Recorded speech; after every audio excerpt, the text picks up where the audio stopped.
شاہکار اردو کی طرف سے سب دوستوں کی خدمت میں سید وجیہ الحسن بخاری کا سلام پہنچے۔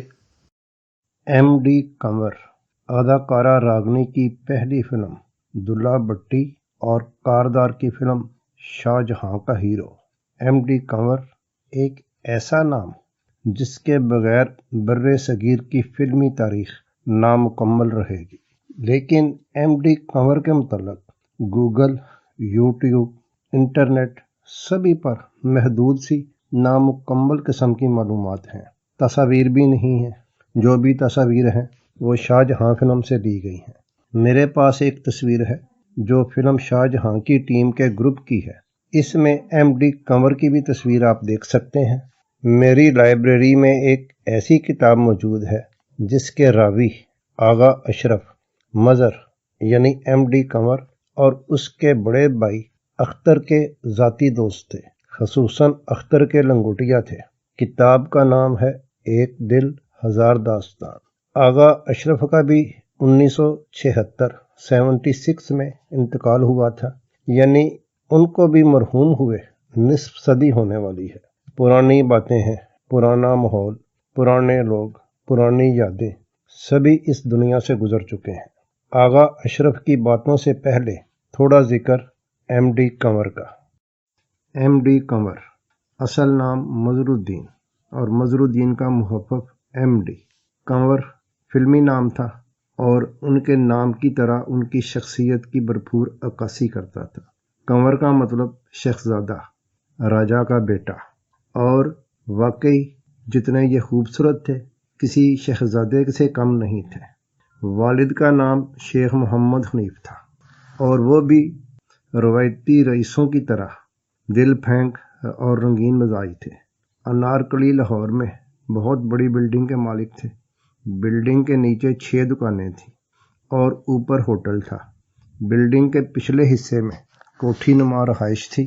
ہوٹل کی آمدنی کے علاوہ دکانوں سے بھی 8-10 ہزار روپے کی ماہوار آمدن تھی، جو کہ آج کے حساب سے کئی لاکھ کے برابر ہوں گے، کیونکہ یہ زمانہ جس زمانے کی میں بات کر رہا ہوں 1930 کی دہائی ہے، تقریباً 100 سال پہلے کی بات ہے۔ دولت کی افراط ہی عیاشی کی بڑی وجہ تھی، لیکن رنگین مزاجی اور بے اعتدالی کی زندگی صحت کی دشمن ہوتی ہے اور نتیجہ جلد موت۔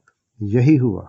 شیخ حنیف بھی جلد راہی ملک عدم ہو گئے اور اپنے پیچھے ایک بڑی اور لمبی بلڈنگ کے علاوہ رنگین مزاجی کی داستانیں، ایک بیوہ اور 2 بیٹے اختر اور مظہر چھوڑ گئے۔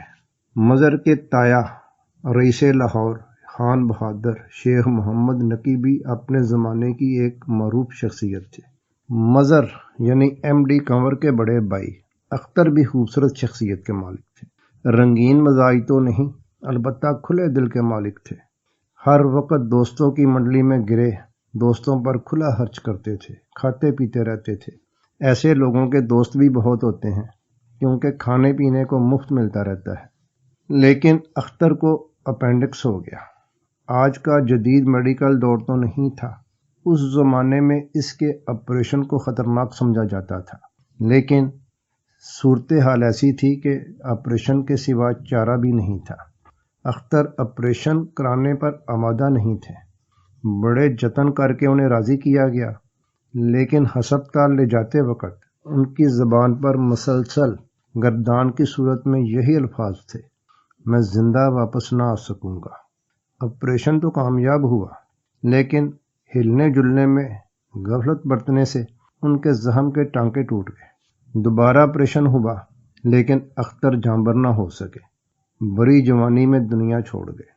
اس جوان مرگ کا اپنوں غیروں سبھی نے سوگ منایا اور مدتوں اختر کا چرچا رہا۔ بڑے بھائی کی موت کے بعد مظہر یعنی ایم ڈی کنور، جو پہلے ہی بری صحبت کا شکار تھے، مزید عیاشیوں میں پڑ گئے۔ کچھ عرصہ بعد ماں بھی دنیا چھوڑ گئی۔ اب کوئی روک ٹوک نہ رہی۔ مثل ہے باپ پر پوت، بہت نہیں مگر تھوڑا تھوڑا، یعنی ہر شخص پر کچھ نہ کچھ خاندانی اثر ہوتا ہے۔ باپ جو کچھ کرتا ہے زیادہ تو نہیں، لیکن بیٹا تھوڑا تھوڑا ضرور کرتا ہے۔ لیکن مظہر میاں نے اس مسل کو بھی یہاں الٹ کر دیا۔ رنگ رلیوں رنگ رنگینیوں میں باپ سے کم کیا ہوتے، باپ کو بھی پیچھے چھوڑ دیا، بلکہ میلوں پیچھے چھوڑ دیا۔ ان دنوں کا کیا ماحول تھا اور مظہر کے شب و روز کیسے تھے؟ آئیے ان کے دوست آغا اشرف مرحوم کی زبانی یہ رنگین داستان سنتے ہیں۔ آغا اشرف لکھتے ہیں، مظہر کو رنگین مزاجی ورثہ میں ملی تھی، رئیسانہ ٹھاٹھ باٹھ بھی تھے۔ لالا رخوں سے رنگ رلیاں منانے لگا، ہیرا منڈی آنے جانے لگا، انارکلی کا محمد شاہ رنگیلا اور جان عالم پیا کہلانے لگا۔ تو کچھ خوش وقتی ہے جو ایسے موقع ہی کی تلاش میں ہوتے ہیں کہ کوئی بگڑا ہوا رئیس زادہ مل جائے تو اس سے نتھی ہو جائیں۔ مظہر سے نتھی ہو گئے۔ دوسروں کو خوش رکھ کر وقت کاٹنے والے موقع شناس، جی حضوریے، تل چھٹیے، دوسروں کی تل چھٹ پینے والے، اور اگر موقع مل جائے تو ان کی اترن بھی اوڑھ لینے والے، وہ دولت نہ ہونے پر بھی دوسروں کی جیب سے عیاشی کرنے کی راہ نکال لیتے ہیں۔ ایسے لوگ راجوں مہاراجوں کے رنواسوں اور راج واڑوں اور وڈیروں کے ڈیروں ہی میں نہیں، عام عشرت گاہوں میں بھی پائے جاتے ہیں۔ جب تک مظہر رنگ رلیوں میں دولت لٹاتا رہا، ایسے کئی لوگ سائے کی طرح اس کے ساتھ رہے۔ مظہر خاندانی ہونے کے ناطے خوش ذوق بھی تھا، شعر و شاعری اور ادب لطیف سے بھی شغف رکھتا تھا۔ اس کے یہاں شعر و شاعری کی محفلیں بھی ہوا کرتی تھیں۔ شراب پینے والے کو شراب، بھنگ پینے والے کو بھنگ اور افیون کھانے والے کو افیون پیش کی جاتی تھی۔ مظہر خود بھی گاہے بگاہے فلک سیر کھاتا تھا اور ہوش شربہ پیتا تھا کہ یہ دونوں چیزیں زمانہ قدیم سے تعیش پسند شہنشاہوں، شہزادوں اور متمول لوگوں کی مرغوب بات و معقولات میں سے رہی ہیں۔ ہو سکتا ہے آپ ان کی نوعیت و ماہیت سے واقف نہ ہوں، فلک سیر اور ہوش شربہ آپ کے لیے اجنبی سے الفاظ ہوں، تو لیجئے میں ان کی تشریح کیے دیتا ہوں۔ فلک سیر، افیون کو مصفہ کر کے اس میں اور کئی مقوی و مفرخ اشیاء ڈال کر معجون سی بنا لی جاتی ہے، جسے مناسب مقدار میں استعمال کرنے سے کیف و سرور سے آشتہ شراب کی طرح بڑھ جاتا ہے۔ کھانے والا نشے میں آسمانوں اور پرستانوں کی سیر کرتا ہے۔ ہوش شربہ، حشیش یعنی بھنگ میں اور کئی مقوی و مفرخ اشیاء گھوٹ کر تیار کی جاتی ہیں۔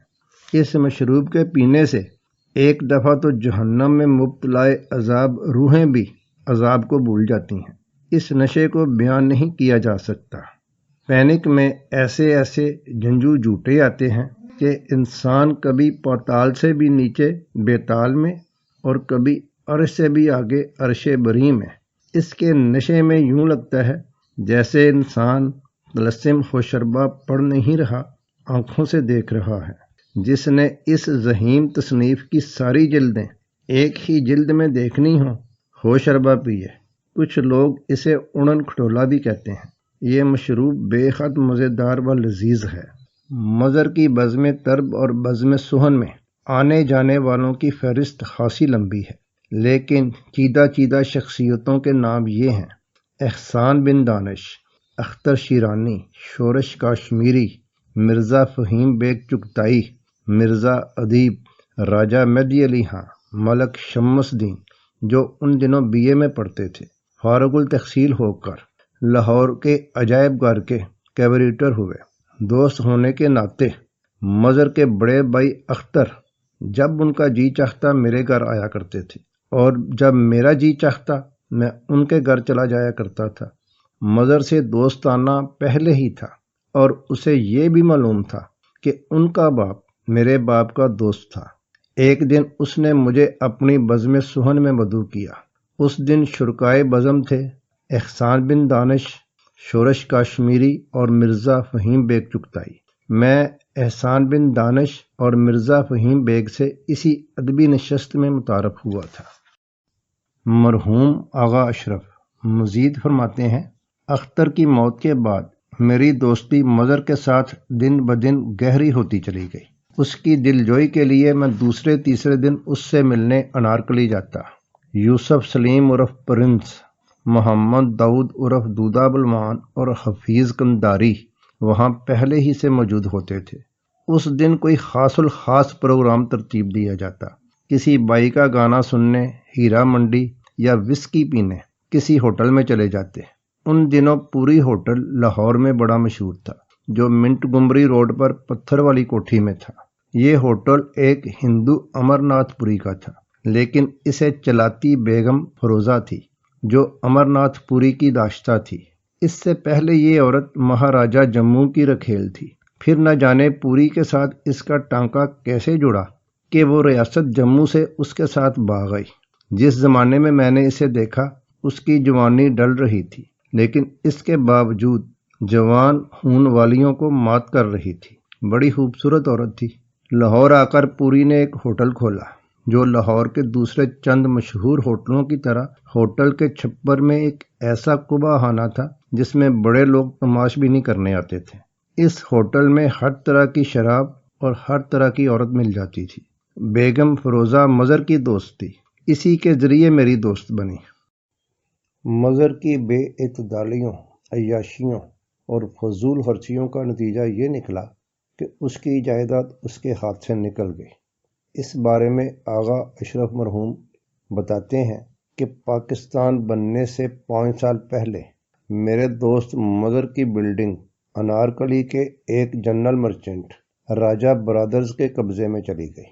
اس کے بھائی اختر کی موت کے بعد اس کی فضول خرچیاں اتنی بڑھ گئی تھیں کہ بلڈنگ کی دکانوں سے کرائے کی آمدنی اس کی کفالت نہ کر سکی۔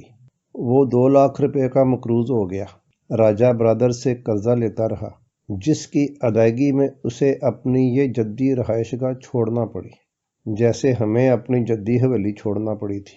لیکن یہ مظہر کی خوش قسمتی تھی کہ اسے شوری پکچرز کی فلم دلہ بھٹی میں ہیرو کا چانس مل گیا۔ اس کی ابتر مالی حالت کسی قدر بہتر ہو گئی۔ راگنی اس کے ساتھ ہیروئن تھی۔ یہ فلم پنجاب میں ہٹ ہوئی۔ روپ کے شوری مالک شوری پکچرز نے اسے اپنی دوسری فلم میں بھی ہیرو کاسٹ کیا، لیکن مظہر نے اپنے آپ کو ایک ایسا روگ لگا رکھا تھا جو اندر ہی اندر اسے دیمک کی طرح چاٹ رہا تھا۔ وہ مارفیے کا عادی ہو چکا تھا۔ یہ عادت اسے مس سرلا نے ڈالی تھی، جو کسی زمانے میں پنجاب کی بڑی مشہور سٹیج ڈانسر تھی۔ لوک ناچوں میں اس نے بڑا نام پیدا کیا تھا۔ ہندوستان میں پارٹیشن سے کئی سال پہلے ایک ایسا دور بھی آیا تھا کہ پرانی فلموں کی نمائش کے ساتھ سینما کی سٹیج پر زندہ ناچ گانا بھی ہوتا تھا، جسے ویرائٹی شو کہتے تھے۔ اس وقت سرلا کی بڑی مانگ تھی، اس کے بغیر کوئی ویرائٹی شو کامیاب نہ ہوتا تھا۔ لنگ آجا پتن چنا دا یار، یہ پنجابی گیت سب سے پہلے سرلا ہی نے سٹیج پر گایا تھا، اور اتنا ہر دل عزیز ہوا کہ لوگ اب تک اسے گاتے ہیں۔ سرلا کے مقبول عام ہونے کی ایک وجہ یہ بھی تھی کہ سٹیج پر ناچتے ہوئے وہ اپنے گھگھرے سے اپنی ننگی ران باہر نکال کر اس طرح پھڑکاتی تھی کہ دیکھنے والے پھڑک جاتے تھے، لیکن مظہر کو دیکھ کر وہ خود پھڑک گئی۔ خوبرو نڈا اس کی کمزوری تھا، فوراً فدا ہو جاتی۔ شراب بھی پیتی تھی اور مارفیا بھی لگواتی تھی۔ یہ عادت اس نے مظہر کو بھی ڈال دی تھی۔ مارفیے کے ٹیکے مظہر کے حسن و شباب کو رفتہ رفتہ چوستے چلے گئے۔ دن بدن پگھلنے لگا، چہرے میں کھلے سرخ گلاب ایک ایک کر کے مرجھانے لگے۔ حقیقت تو یہ تھی، لیکن لوگوں نے اسے افسانہ بنا دیا کہ مظہر راگنی کے عشق میں مجنوں بن گیا ہے، اس کی محبت میں شمع کی طرح گلا جا رہا ہے، حالانکہ اس میں عشق وشق والی کوئی بات نہ تھی۔ مظہر عورت کے ساتھ عشق کے مفہوم ہی سے بے بہرا تھا۔ ایک دفعہ اس کی ایک چاہنے والی اچھا خاصا مال وال لے کر راول پنڈی سے اس کے پاس آ گئی۔ اس مال سے خوب گلچھرے اڑائے۔ مظہر نے یہاں تک کہ اس کا قیمتی ہزار بند تک بیچ ڈالا اور اس کی بری گت کی۔ مجھے اس عورت پر بڑا رحم آیا تو راول پنڈی کا ٹکٹ اسے دے کر گاڑی میں بٹھا دیا کہ جا بی بی، کافی ہو چکی ہے تیرے ساتھ، تو کس خانہ ٹنگ پر مٹی جا رہی ہے۔ شوری پکچرز کی پروڈیوس کی ہوئی مظہر کی دوسری فلم ڈبہ ثابت ہوئی۔ فلاپ ہو گئی تو اس کے ساتھ ہی مظہر فلاپ ہو گیا۔ فلم انڈسٹری چڑھتے سورج کی پوجا کرتی ہے۔ جس اداکار کی لوگوں میں مانگ ہو، فلم انڈسٹری میں بھی اسی کی مانگ ہوتی ہے۔ نئی فلم نہ ملنے سے مظہر اور زیادہ یاسیت و محرومیت کا شکار ہو گیا۔ جینا دشوار ہو گیا۔ روٹی سے زیادہ معافیے کی طلب رہنے لگی۔ اگر قدرت اپنی رحمت سے اس کے لیے ایک اور دروازہ نہ کھولتی تو اس کا نہ جانے کیا ہوتا۔ میاں کاردار شاہ جہاں بنا رہا تھا اور کسی زمانے میں اس نے مظہر سے متاثر ہو کر اسے چانس دینے کا وعدہ کیا تھا۔ میاں نے اپنا وعدہ پورا کیا، مظہر کو بمبئی بلایا اور اسے بتایا، میں تمہیں اپنی فلم شاہ جہاں میں ٹائٹل رول دینے کا فیصلہ کر چکا ہوں، مگر تم نے یہ اپنی حالت کیا بنا رکھی ہے۔ مظہر نے میاں کاردار کو سب کچھ صاف صاف بتا دیا۔ میاں نے اسے 4000 روپیہ دیا اور کہا، مافیا چھوڑ دو، مری چلے جاؤ، اپنی جان بناؤ۔ میاں کاردار نے اسے صحت بحال کرنے کے لیے 3 مہینے کی چھٹی دی۔ مظہر نے واپس آ کر ہمت کی، مری تو نہ گیا، مارفیے کی مقدار خاصی کم کر دی، صحت کا خیال کیا تو حالت پہلے سے بدرجہ بہتر ہو گئی۔ واپس گیا تو میاں بڑا خوش ہوا۔ مظہر نے فلم میں شاہ جہاں کا رول ادا کیا۔ ممتاز محل راگنی تھی، سہگل ہیرو، اور رفیق غزنوی اور انوری امرتسر والی کی بیٹی نسرین ہیروئن، جس کا نام فلم میں روحی تھا۔ یہ فلم سہگل کے گانوں کی وجہ سے خاصی چلی تو مظہر بھی اپنی پرانی ڈگر پر چل پڑا، مارفیے کی مقدار پھر بڑھا دی۔ اسی اثنا میں ہندوستان میں انقلاب آ گیا، مظہر کو پاکستان آنا پڑا۔ مارفیے کی مقدار دن بدن بڑھتی گئی، حالات دن بدن بگڑتے گئے۔ یہاں کی فلم انڈسٹری نے مظہر کی طرف کوئی توجہ نہ دی، اور پھر نامساعد حالات سے زیادہ مارفیے نے مظہر کا جو حال کیا وہ مجھ سے بیان نہ ہو سکے گا۔ مارفیا ہی مظہر کی حسرتناک موت کا باعث ہوا۔ آغا اشرف مرحوم کی کتابی باتیں ختم ہوئیں۔ جیسا کہ آغا اشرف نے بتایا کہ پاکستان آنے کے بعد مظہر یعنی ایم ڈی کنور کے حالات خراب اور حالت خاصی ابتر ہو چکی تھی۔